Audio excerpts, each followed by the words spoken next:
क्या बंगाल में फिर से दीदी का जलवा देखने को मिलेगा या इस बार मोदी का जादू चलेगा?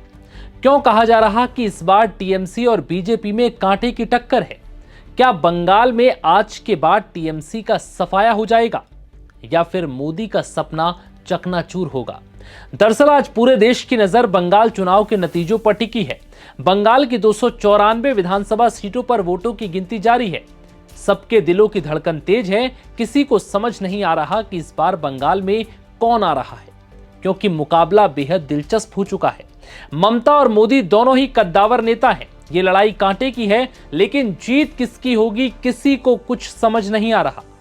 ज्यादातर एग्जिट पोल जहां बीजेपी की सरकार बना रहे हैं, मगर वहीं कुछ एग्जिट पोल का दावा है कि बंगाल में फिर से ममता सरकार ही बनेगी।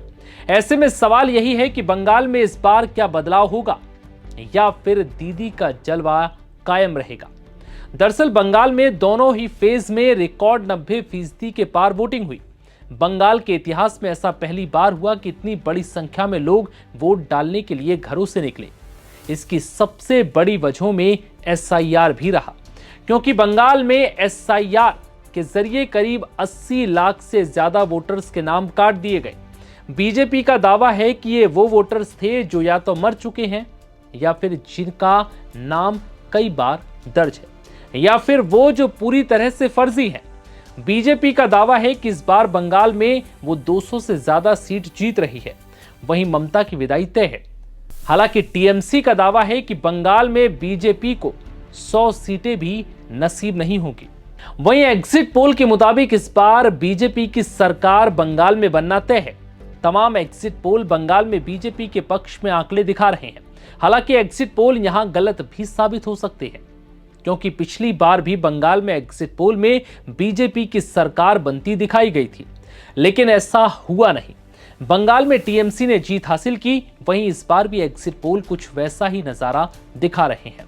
एग्जिट पोल में बीजेपी की सरकार बनने का दावा किया जा रहा है, लेकिन नतीजों में ये कितना सटीक बैठेगा ये देखना अभी बाकी है। वहीं तमाम एग्जिट पोल की बात करें तो बीजेपी को लेकर और टीएमसी को लेकर क्या संकेत है, जान लीजिए। जेवीसी एग्जिट पोल की बात करें तो बीजेपी के खाते में 138 से 159 सीटें जा सकती हैं। वहीं टीएमसी को 131 से 162 सीटें मिलने का अनुमान है। पीएमआरक्यू की बात करें तो इसके एग्जिट पोल में बीजेपी को 150 से 175 सीटें मिलने का अनुमान है, जबकि टीएमसी के खाते में 118 से 138 सीटें जा सकती हैं। वहीं अन्य के खाते में 2 से 6 सीटें जा सकती हैं। वहीं मैट्राइज की बात करें तो इस एग्जिट पोल में बीजेपी के खाते में 146 से 161 सीटें जा सकती हैं, जबकि टीएमसी के खाते में 125 से 140 सीटें जा सकती हैं। वहीं अन्य के खाते में 6 से 10 सीटें जाने का अनुमान है। चाणक्य की बात करें तो बीजेपी को 150 से 160 सीटें मिल सकती हैं। वहीं टीएमसी को 130 से 140 सीटें मिलने का अनुमान है, तो वहीं अन्य के खाते में 6 से 10 सीटें जा सकती हैं। पोल डायरी के मुताबिक बीजेपी को 142 से 171 सीटें मिलने का अनुमान है। टीएमसी के खाते में 99 से 127 सीटें जा सकती हैं और अन्य को 0 से 1 सीट मिलने का अनुमान है। पीपल्स पल्स की बात करें तो इस पोल के मुताबिक पश्चिम बंगाल में लगातार चौथी बार टीएमसी की सरकार बनने जा रही है।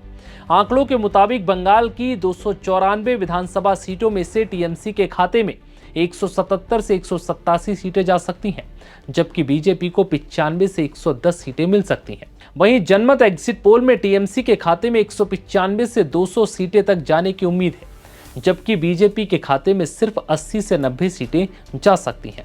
वहीं अन्य के खाते में 3 से 9 सीटें जाने का अनुमान है। हालांकि ये एग्जिट पोल थे। अब कुछ ही घंटे में रिजल्ट में ये तस्वीर साफ हो जाएगी कि बंगाल में किसकी सरकार बन रही है। फिलहाल इस रिपोर्ट में इतना ही। इजाजत दीजिए। नमस्कार।